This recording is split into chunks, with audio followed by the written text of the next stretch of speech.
સુરતમાં જ એક ડૉક્ટર છે, ડૉક્ટર દિવ્યેશભાઈ Pathak. Okay. He is on call surgeon. એ પણ આમાં માને છે કે યોગ હા. અને પ્રાણાયામથી આ જે કેન્સરની પરિસ્થિતિ છે એમાં ઘણા સારા અંશે સુધારા લાવી લઈ શકાય. શકાય છે. તમે બહુ સારું નામ લીધું. હું તમને આમના વિશે એક શોર્ટમાં વાત કરવા માંગીશ. એમણે જ્યારે આનું ઓપનિંગ કર્યું જી. કે પછી કંઈક ના ઓપનિંગ નહોતું, it was a celebration of sum years, હા.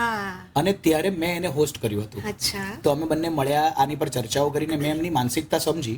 હા. એ ખરેખર બહુ અદ્ભુત રીતે કામ કરી રહ્યા જબરદસ્ત છે. છે. તમે તો ચલો આયુર્વેદિક ડોક્ટર છો ને તમને વિશ્વાસ છે, હા. એ તો સીધી વાત છે કે તમે આખી જિંદગી એના પર જ ભણતર કર્યું તો તમને તો હોવો જ જોઈએ. હા, હા. પણ એ આવી મતલબ અત્યારની ટેકનોલોજીની સાથે હોવા છતાં એમણે પણ આ વાત પર વિશ્વાસ પૂરો છે કે જો આપણે આયુર્વેદિક પદ્ધતિઓ અપનાવવામાં આવે અને એ જીવનશૈલી એવી કરવામાં આવે કે Yes. જેનાથી એમને સુધારો થાય. અને એમણે મેં જોયા ત્યાં મારી નજરની સામે હજારો લોકોને બેઠેલા જોયા છે જે ત્યાં બેઠા હતા એવું કહેતા કે અમને બધાને ડોક્ટર સાહેબે કેન્સર મટાડ્યું છે. હા. અને એમણે કીધું કે આનું કારણ મારી એ નથી, એ નથી. લોકોની લાઈફસ્ટાઈલ છે જે અમે કરી છે.